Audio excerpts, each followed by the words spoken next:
Chapter 8. In those days, the multitude being very great, and having nothing to eat, Jesus called his disciples unto him, and saith unto them, I have compassion on the multitude, because they have now been with me 3 days, and have nothing to eat. And if I send them away fasting to their own houses, they will faint by the way. For divers of them came from far. And his disciples answered him, From whence can a man satisfy these men with bread here in the wilderness? And he asked them, How many loaves have ye? And they said, 7.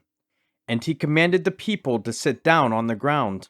And he took the 7 loaves, and gave thanks, and brake, and gave to his disciples to set before them. And they did set them before the people.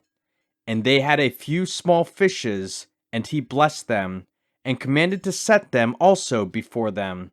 So they did eat, and were filled, and they took up of the broken meat that was left 7 baskets. And they that had eaten were about 4,000, and he sent them away. And straightway he entered into a ship with his disciples, and came into the parts of Dalmanutha. And the Pharisees came forth, and began to question with him, seeking of him a sign from heaven, tempting him. And he sighed deeply in his spirit, and saith, Why doth this generation seek after a sign?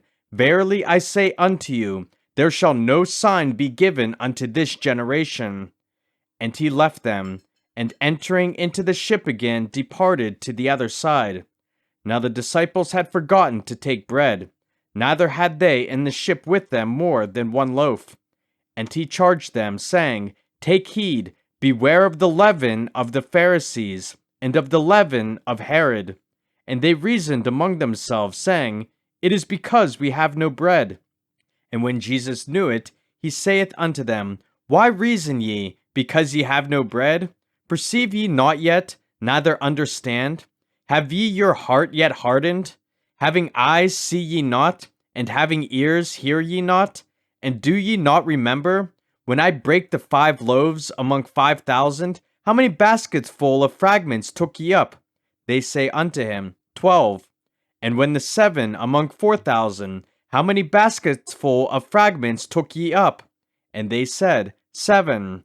And he said unto them, How is it that ye do not understand? And he cometh to Bethsaida, and they bring a blind man unto him, and besought him to touch him. And he took the blind man by the hand, and led him out of the town.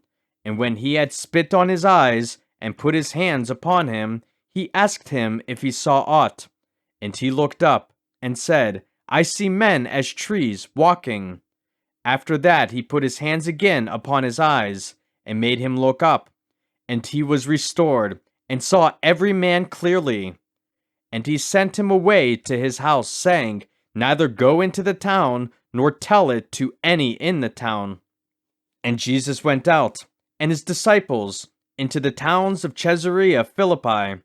And by the way he asked his disciples, saying unto them, Whom do men say that I am? And they answered, John the Baptist, but some say Elias, and others one of the prophets.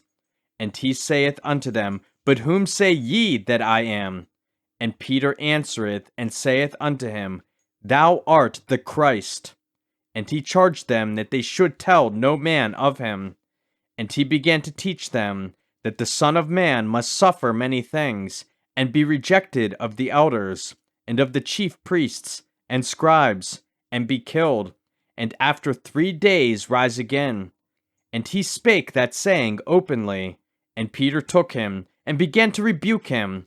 But when he had turned about and looked on his disciples, he rebuked Peter, saying, Get thee behind me, Satan, for thou savorest not the things that be of God, but the things that be of men. And when he had called the people unto him, with his disciples also, he said unto them, Whosoever will come after me, let him deny himself, and take up his cross, and follow me. For whosoever will save his life shall lose it, but whosoever shall lose his life for my sake and the gospel's, the same shall save it. For what shall it profit a man if he shall gain the whole world, and lose his own soul? Or what shall a man give in exchange for his soul? Whosoever therefore shall be ashamed of me and of my words in this adulterous and sinful generation, of him also shall the Son of Man be ashamed, when he cometh in the glory of his Father with the holy angels.